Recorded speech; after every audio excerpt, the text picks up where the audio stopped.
வணக்கம் மக்களே.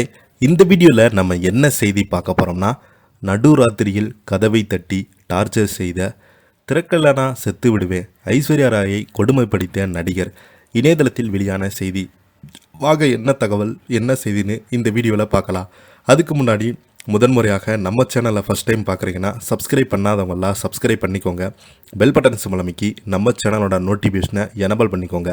நாங்கள் போடுற வீடியோ எல்லாமே உங்களுக்கு உடனுக்குடனே வந்து சேரும். வாங்க என்ன தகவல்னு பார்க்கலாம். பாலிவுட் சூப்பர் ஸ்டாரான சல்மான் கான் 51 வயதாகியும் இன்னும் திருமணம் செய்து கொள்ளாமல் சிங்கிளாகவே இருக்கிறார்.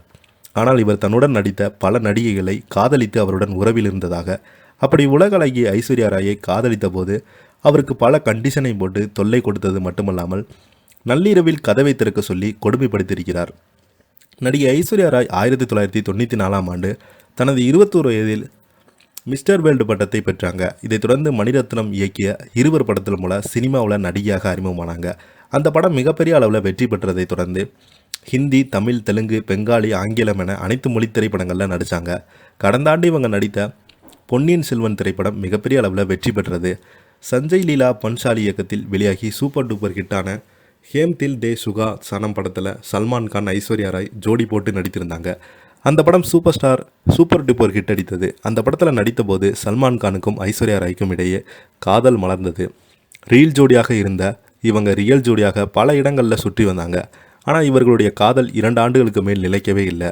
சல்மான் கான் ஐஸ்வர்யா ராயிடம் மிகவும் மோசமாக நடந்து கொண்டதாகவும், ஐஸ்வர்யா ராயை தனது கட்டுப்பாட்டில் வைத்திருக்க முயற்சி செய்ததாகவும், சல்மான் கானின் அனுமதி இல்லாமல் எந்த படத்திற்கும் கையெழுத்து போடக்கூடாது, எந்த நடிகருடன் நெருக்கமாக நடிக்கக்கூடாது என்று பல கண்டிஷன்கள் போட்டாராம். இதனால் மனம் வெறுத்து போன ஐஸ்வர்யா ராய் சல்மான் கானை பார்ப்பதை தவிர்த்துவிட்டு வீட்டு விட்டு வெளியே வராமல் பல நாட்கள் வீட்டிற்குள்ளே இருந்திருக்காங்க. இதனால் ஆத்திரமடைந்த சல்மான் கான் ஒரு நாள் நள்ளிரவில் ஐஸ்வர்யா ராயின் வீட்டுக்கு வந்து கதவை தட்டியிருக்கிறார். இப்போது கதவை மட்டும் திறக்கவில்லை என்றால் 17வது மாடியிலிருந்து குதித்து தற்கொலை செய்து கொள்வேன் என்று மிரட்டியிருக்கிறார்.